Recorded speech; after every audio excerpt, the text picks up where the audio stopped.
Hi guys, nandito kami sa strawberry farm. Ayan, ang daming strawberry oh.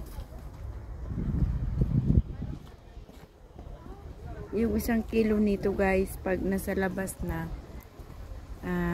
magkano yun? 250. 250 1 kilo, Bim, no? 250, pero pag ikaw yung kukuha dito sa may puno, mahal. Mahal, 780 yung ikaw yung yung picking strawberry. Mahal yung per kilo.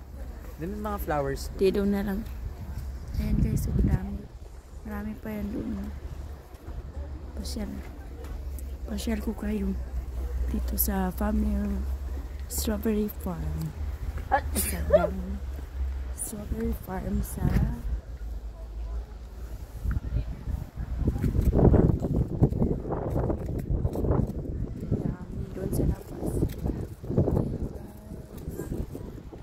strawberry farm. Mahal nga lang pag ikaw ang kukuha din sa puno. 780 yung peso yung per kilo, pero pag doon sa labas na yung nakuha na nila, 250 lang yung 1 kilo. Diba? Mura. Ayan, ang dami.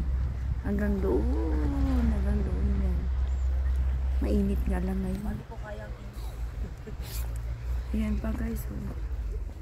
Ayan oh. Dito naman, tapos ang daming gulay.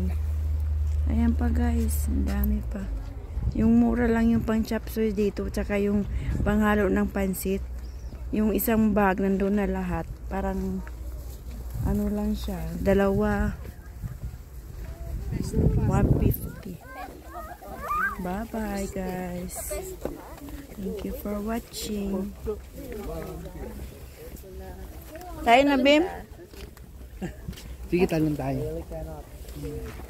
Ang init.